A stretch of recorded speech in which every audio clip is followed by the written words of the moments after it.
agenda, I am sure, will be to strengthen ties between China and the Philippines, and of course, to find ways to work to resolve the conflicts that we have. And one of the ways that I have consistently suggested is that we have our relationship not only on one dimension, yun lang West Philippine Sea. Let's add to that. Let's have the cultural exchanges, educational exchanges, even military, if that will be useful. Of course, the GTG has always been there. The private sector joint ventures have also been there.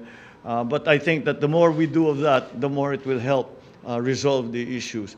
I will also mention that it's an important player, an important actor in all of these in the region, in terms of the regional geopolitics, will be ASEAN and even APEC, because they have an interest. They are stakeholders in this. So I think we can say that we need for those for ASEAN, especially to be active for their member countries. So it's essentially always trying to find ways to improve relationships, and we have many proposals to them, in the sense that, as I said, we would like for us to increase the scope. Wag lang yung West Philippines yung pinag-uusapan ng China at saka Pilipinas. Let's do other things too, and that way it will normalize our relationship. Sir, sorry, last na lang po on my part. When will be the meeting, sir? When will be? The meeting. I'm not sure. When is he scheduled to? Wala pang schedule yata eh. Okay. Thank you, sir. Thank you.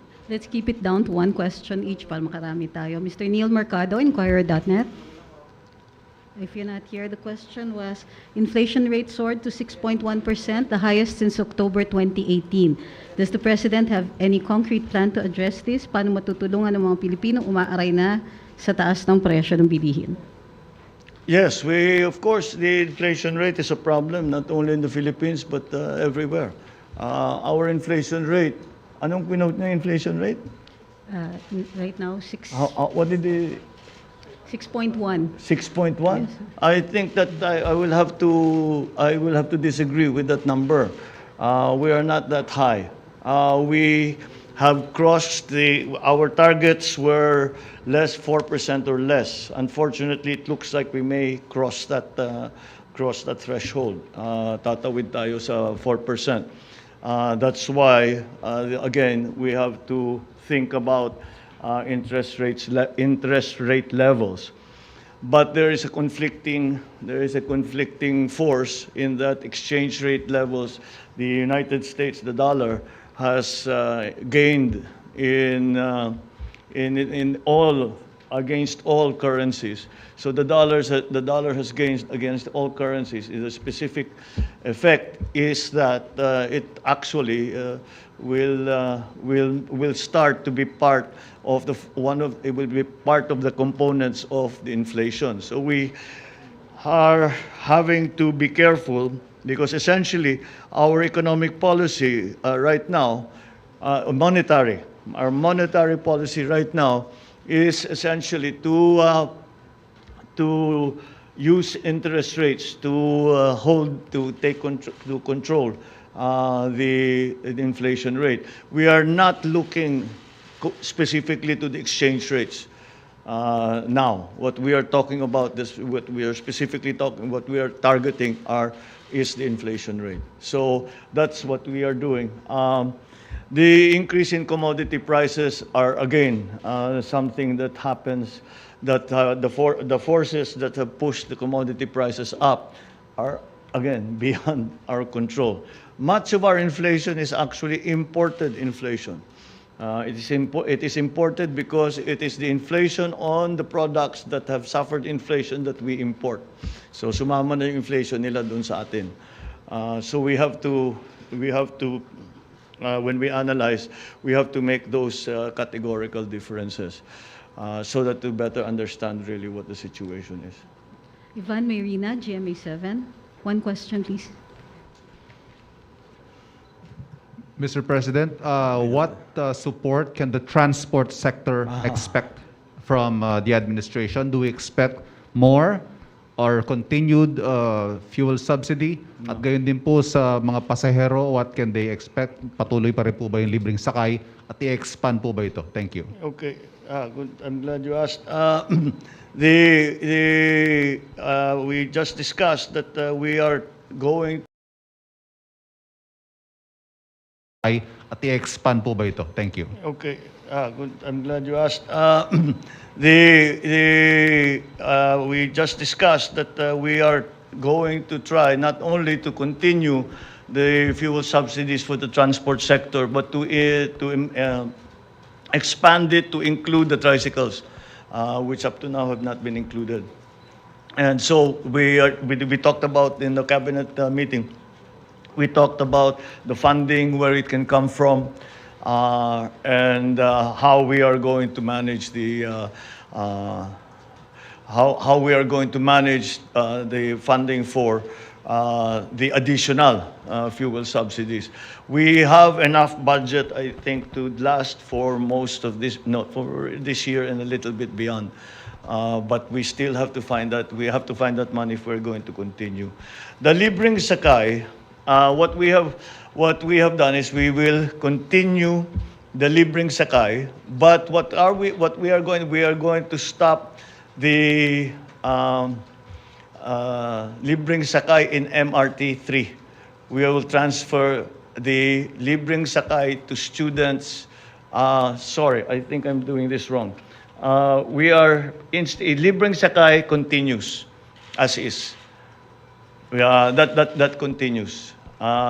But what we are going to do is we are going to do a program for the students, because if they come in, we will fully subsidize first their pamasahe. We'll phase it out because we cannot afford to keep that going. But students will ride for free on LRT 2, which is going to the university belt. So yes, so that's what we extended the fuel subsidy, and we moved the subsidy or the subsidy for riders to the LRT to assist our students who are coming back in September. Thank you. Thank you. Ms. Bettina Unite, Manila Bulletin. The question was, is there an immediate directive from the President after the DOH reported more than 7,000 cases of COVID-19 in the past week? Yes. So far, I think we are still, because if we look at where we started, we still have the capability to handle the new COVID cases. Luckily, when we should not look at the number of COVID cases in the same way as we looked at them in 2020 and 2021, because this is Corona, this is Omicron. This is Omicron. Omicron is very different. It's a little contagious, but it does not hit us hard. In fact, the general experience has been people are down maybe for 2, maybe 3 days. And that's like flu. It's like having flu. So we are getting to that point where we are learning to live with the coronavirus, specifically with the Omicron variant and the other variants that are coming. Because of this, though, the science has come back to us that for the original variants, mga alpha, yung una, 2020, okay na to have the 2 doses. That gives you good immunity. But with Omicron, you apparently need a third dose, which is a booster dose. So we will be encouraging that, especially for younger people, because again, we have to be concerned about their return to school. So that's the general policy. We will reinstitute again the vaccination drive, so that we can at least feel safer when the children go back to school. We have a last question. Rex Demitio from CNN. Um, Mr. President, magandang hapon. Good afternoon. Okay, let's go to agri, no? To? Agriculture. Yes. So, I understand that your desire is to lower prices of food, right? So, are you inclined to approve additional import volumes for rice, chicken, sugar to bring down prices? And if you have any volume, indicative volume that you're looking at? It has been used, importation has been used as a price stabilization measure. I don't think that is the primary reason for the importation that we'll do now. As a matter of fact, we are going to try. No, I think we will do it in the Department of Agriculture to boost production of rice and corn in the coming 2 quarters, hanggang Pasko until after Christmas. Again, because there are several reasons for that. The reasons because we would prefer not to import. We would prefer to import as little as possible. So we should increase our own production of rice and corn. Corn especially became very important because the feed wheat that we were importing, na-cut off ang supply natin. So we have to substitute it with corn. This season, the corn growers were able to come together and provide sufficient feed for the broiler production. But we still have to increase production of corn to ensure that supply, because there's corn for food and there's corn for feed. So if we are able to increase production sufficiently, then hopefully the importations. We really do not want. It's not really an import substitution measure. It is a strategic food supply measure. But of course, if it's nagkaka-import substitution, that's not necessarily a bad thing. So that's the plan. Ang sa protein side, yun medyo tayo pilit tayo because when it comes to pork, yung ASF talaga natin hindi natin makontrol for various reasons. So we still have to import a lot of the pork products, not necessarily but on the broiler side, for the chicken production, broiler production, we will also still have to import because nagka-problema na naman tayo sa feed.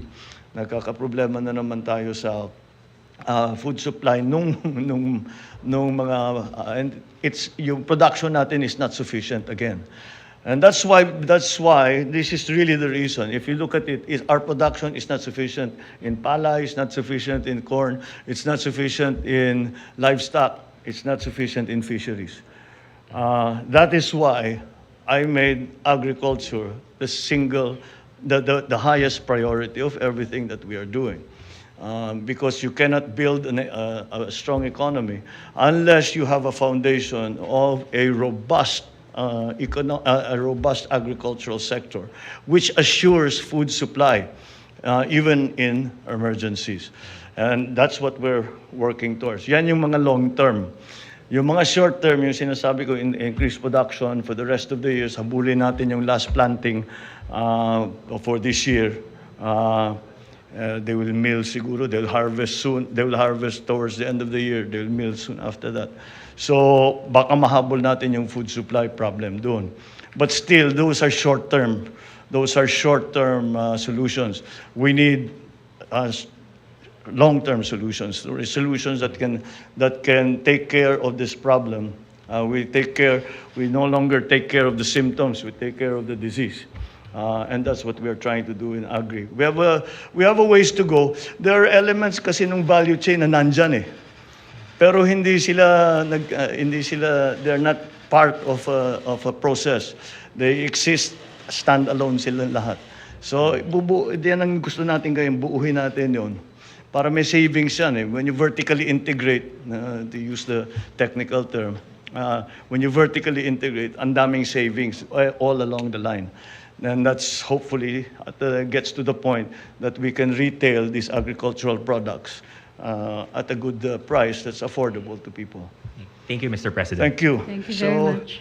Thank you all very much. I hope we were able to answer at least some of your questions. Maraming salamat.